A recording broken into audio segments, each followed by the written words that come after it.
But as Trudeau does, so they all do. And so it was that this weekend, a little Trudeau wannabe, a Liberal candidate provincially in Ontario who has been a lockdown extremist, a TV doctor hyping lockdowns, he told a lie, a whopper of a lie, an extreme lie, a cry wolf lie, a crybaby lie. Here's what he said. Nathan Stahl is his name. He said, "Today, a Rebel News reporter harassed me at a local farmer's market for promoting vaccines. That same reporter made use of the market's shopping service, where volunteers personally shop inside for those without a vaccine certificate. Reasonable accommodation demands civility." More than 1,000 people retweeted or liked that. Probably 100,000 people saw it or more. You heard him. He was very specific. A Rebel News reporter at a farmer's market. A Rebel News reporter who was personally shopping without a vaccine. Harassed him. You couldn't be more factually precise than that in a small tweet. Now, he didn't say anyone's name. He didn't show a photo or a video taken from his cell phone, but look, he's a doctor and a politician, so surely he wouldn't just make that all up, right? That's a pretty specific thing to say. Well, I saw that and I immediately sent a note to our entire staff. Did anyone talk to that guy? Now, a bunch of our team immediately replied, and I phoned the rest. Obviously, I didn't pester the people I knew were far away in British Columbia or Australia, but everyone in Ontario, where this guy is. And not only did none of our staff interact with him, only one person actually knew who he was. And no one on our staff had ever contacted him in any manner. None of them had been to a farmer's market at all that day anywhere. It was simply all made up. Just completely made up. But that's the thing about defamatory facts as opposed to defamatory opinions. If this Nathan Stahl character had just called us names or had an opinion about us, people could ignore that.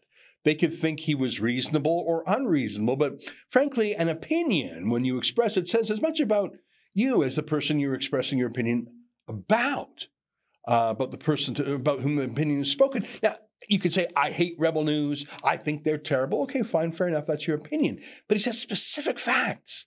One of our reporters harassed him at a specific place, specific details. It's very different than an opinion, isn't it? As you can tell by my own immediate reaction of calling our own team. I myself thought it was possible, even if it was very unlikely, it was possible that it was true because he said it with such specificity.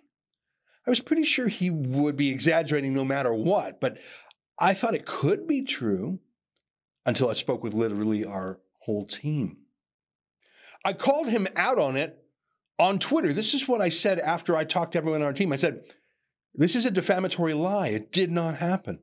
I personally checked with every Rebel News staffer today. No one interacted with you in any way. No one was at a farmer's market. Most of my staff have never heard of you. Please delete this falsehood, you untrustworthy liar.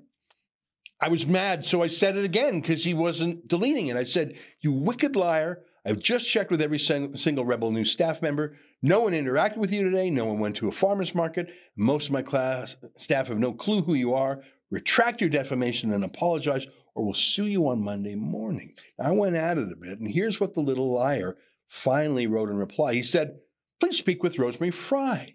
Here is her Rebel News article covering my work on COVID-19 vaccines. And then he linked to this story from 5 months ago. Huh? Rosemary Fry? She doesn't work for us. Never has. And that story, it was our reporter, Tamara Ugolini, interviewing Rosemary Fry. She's just a person we interviewed 5 months ago. We've done 30,000 videos in our time. We've spoken to thousands of people. They don't work for us. They're not Rebel News reporters, which he specifically said actually twice. He's not that dumb to think someone we interviewed 5 months ago is a Rebel News reporter. He just thought he could get away with that lie. And by the way, he's such a liar, I don't believe he even had an interaction with her in any event. But so what? The lie was out there. And even after I called him on his lie, he let it stand for hours more. So hundreds and thousands of people could see it and retweet it. It was a hoax, like Jussie Smollett. He invented a hate crime, but it was a lie. He was the hater. So what, though? Here's a left-wing news site called The Narwhal republishing it, saying it's proof that we're not real journalists. Andre Picard, the Globe and Mail's health journalist, retweeted it. Of course, Catherine McKenna, the disgraced former minister, did too.